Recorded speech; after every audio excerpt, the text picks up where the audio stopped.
नमस्कार दोस्तों, आप सभी का स्वागत है प्रतियोगिता हाउस में। और सबसे पहले आप सभी को और आपके परिवार को दिवाली की हार्दिक शुभकामनाएं। ये दिवाली आपके जीवन में हर्षोल्लास और अत्यधिक खुशियाँ लेकर आए, यही मेरी कामना है और यही मेरी दुआ है। दोस्तों, हम लोग पढ़ रहे हैं हिस्ट्री, और हिस्ट्री में हम लोग पढ़ रहे थे यूरोपियों का आगमन। इस सीरीज़ में हमने यूरोपियों के आगमन में पुर्तगाली को हमने ऑलरेडी कवर कर लिया है, यानी किस प्रकार से पुर्तगाली भारत में आते हैं, अपना व्यापार स्थापित करते हैं और उनका व्यापार भारत में कहाँ कहाँ पर फैला हुआ था, भारत में उन्होंने किन किन चीज़ों का व्यापार किया, उसके क्या लाभ थे, उसके क्या फिर कारण हुए और किस प्रकार से उनका राइज होता है, किस प्रकार से उनका पतन होता है। ये सभी हमने पिछले लेक्चर में ऑलरेडी डिस्कस कर लिया है। आज हम डिस्कस करने जा रहे हैं भारत में डचों का आगमन, यानी पुर्तगालियों के बाद जो भी यूरोपीय व्यापारी भारत में आते हैं वो होते हैं डच।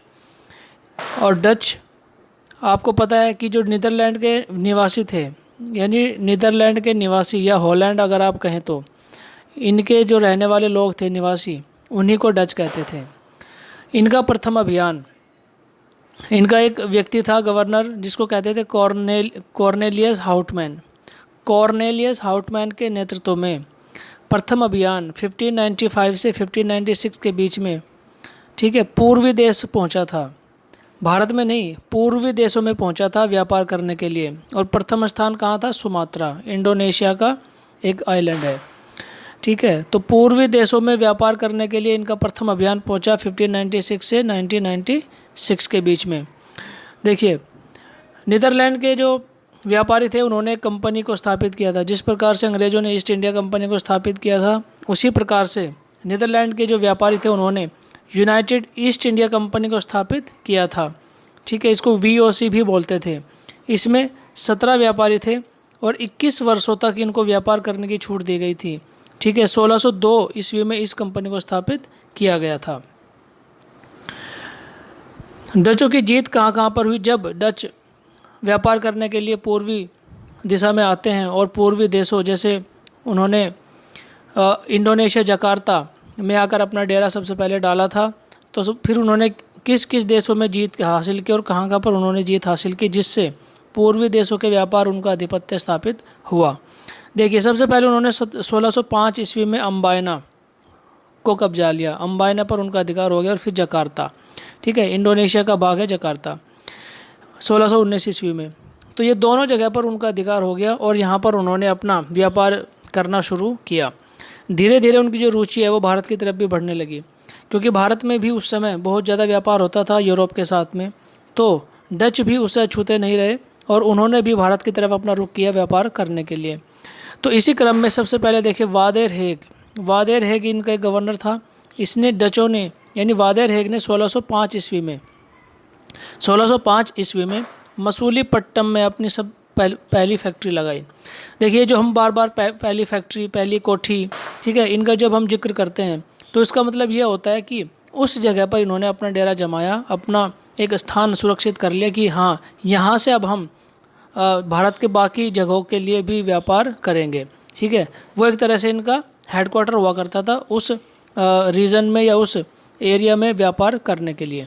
तो वादेर हेग के नेतृत्व में 1605 ईस्वी में मसूलीपट्टनम में इन्होंने अपनी पहली फैक्ट्री लगाई, ठीक है। उसके बाद देखिए दूसरी फैक्ट्री डचों ने कहाँ पे लगाई? पोत्तोपोली निजामपट्टनम में इन्होंने अपनी दूसरी फैक्ट्री लगाई थी, ठीक है। उसके बाद मुख्यालय इन्होंने कहाँ पे बनाया? पुलिकट में, ठीक है। इन्होंने मुख्यालय को अपना बनाया कहाँ? पुलिकट में, यानी जो ईस्टर्न कोस्ट है इंडिया का, वहाँ पर, क्योंकि ईस्टर्न कोस्ट से जितने भी आपके इंडोनेशिया जकार्ता जितने भी आइलैंड्स हैं, दक्षिण एशियाई देश हैं, वहाँ से इनके लिए व्यापार करना बहुत आसान था।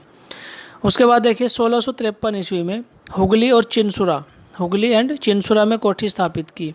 ये जितने भी नाम मैं आपको बोल रहा हूँ ना, हुगली, चिंसुरा, ठीक है। उसके बाद में ऊपर मैंने आपको जो नाम बताए, अम्बायना, जकार्ता, ये सभी के सभी उस टाइम में बहुत प्रसिद्ध हुआ करते थे व्यापार की दृष्टि से, ठीक है।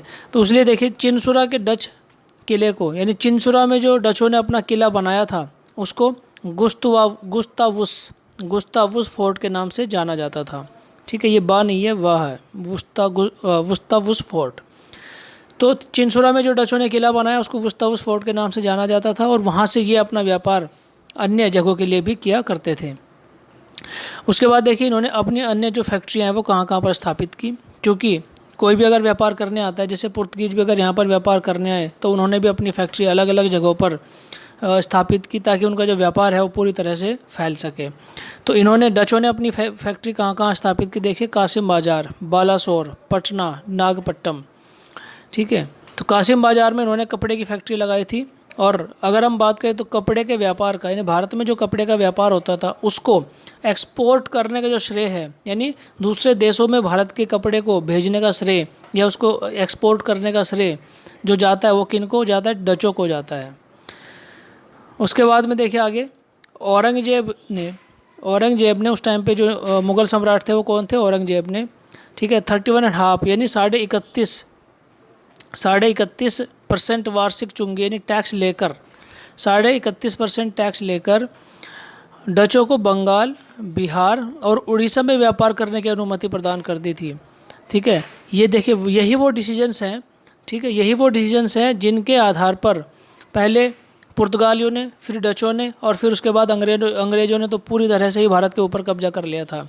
यही वो कुछ डिसीजंस हैं कि कुछ पैसे लेकर, कुछ टैक्सेस लेकर, क्योंकि जो मुग़ल सम्राट थे वो एकदम लेविस ज़िंदगी जिया करते थे उस टाइम पे, उनको खाली पैसे चाहिए था। तो ये जो व्यापारी थे बाहर से, यूरोप से आए हुए, इनके पास पैसा खूब होता था, तो वो क्या करते थे मुग़ल सम्राट, इनसे कुछ पैसा लेकर इनको व्यापार करने की छूट दे देते थे। ठीक है, तो कुछ यानी जो पुर्तगीज थे, जो डच थे, इन्होंने तो क्या किया, खाली और व्यापार, अपने व्यापार तक ही सब कुछ सीमित रखा। लेकिन आगे आने वाले जैसे अंग्रेज़ और फिर उसके बाद में जो फ्रांसीसी आएंगे, उन्होंने केवल और केवल व्यापार तक अपने आप को सीमित नहीं किया, उन्होंने वहाँ का जो एडमिनिस्ट्रेशन है, ठीक है, वहाँ का जो टैक्सेशन है, वहाँ की जो सेना है, सैन्य व्यवस्था है, उस पर भी धीरे धीरे अपना कब्जा करना शुरू कर दिया था। उसके बाद देखिए आगे, डच फैक्ट्रियों के प्रमुखों को, यानी व्यापार करने के लिए जो फैक्ट्रियाँ लगाई गई थी चिंसोरा में, बालासोर में, पटना में, निजामपट्टनम में, वहाँ पर जो फैक्ट्रियाँ लगाई गई थी तो वहाँ पर एक हेड होता था इनका, उसको फैक्टर बोलते थे ये लोग। ठीक है, उसके हेड को क्या बोलते थे, फैक्टर कहा जाता था। और डचों का व्यापार देखें किस किस चीज़ों में ये लोग व्यापार करते थे, वस्त्र, रेशम या भारतीय वस्त्रों को निर्यात करने का जो श्रेय है वो डचों को ही जाता है। ठीक है, तो देखिए डच भारत में जब आए और उन्होंने अपनी फैक्ट्रियाँ कहाँ कहाँ पर स्थापित करी, ये जो मैंने आपको यहाँ पर बताया कि डचों की प्रथम फैक्ट्री कहाँ पर है, 1605 ईस्वी में मसूलीपट्टनम में वादा रेग ने लगाई, और दूसरी फैक्ट्री जो है पोतोपल्ली निजामपट्टनम में इनकी फैक्ट्री स्थापित हुई। ये कुछ 4-5 फैक्ट्स हैं डचों के बारे में जो आपको याद रखने ज़रूरी हैं। और दूसरा फैक्ट्स यहाँ पर है कि इन्होंने अपनी जो फैक्ट्रियाँ हैं वो कहाँ कहाँ पर स्थापित की थी, कासिम बाज़ार, बालासोर, पटना और नागपट्टनम में। ठीक है, 1658 में। तो यही कुछ फैक्ट्स हैं डचों के बारे में जो मैंने आपको बताया।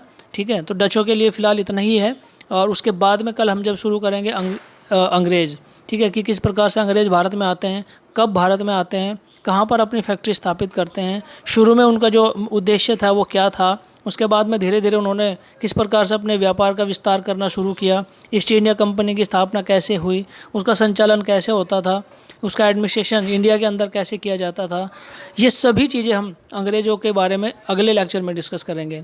ठीक है, फ़िलहाल इस लेक्चर में हमने डचों के बारे में डिस्कस किया, और डचों के बारे में केवल और केवल इतने ही इंपॉर्टेंट फैक्ट्स थे जो मैंने आपको बताए हैं। ठीक है, उसके बाद देखिए आपसे रिक्वेस्ट है कि आप ये चैनल को ज़रूर सब्सक्राइब कर लीजिएगा, क्योंकि जब तक आप चैनल को सब्सक्राइब नहीं करेंगे तब तक आप तक नोटिफिकेशन वीडियो का नहीं पहुंच पाएगा। तो इस लेक्चर में फ़िलहाल इतना ही है, अगले लेक्चर के साथ आपसे फिर मिलते हैं। ठीक है, तब तक के लिए thank you very much, thank you.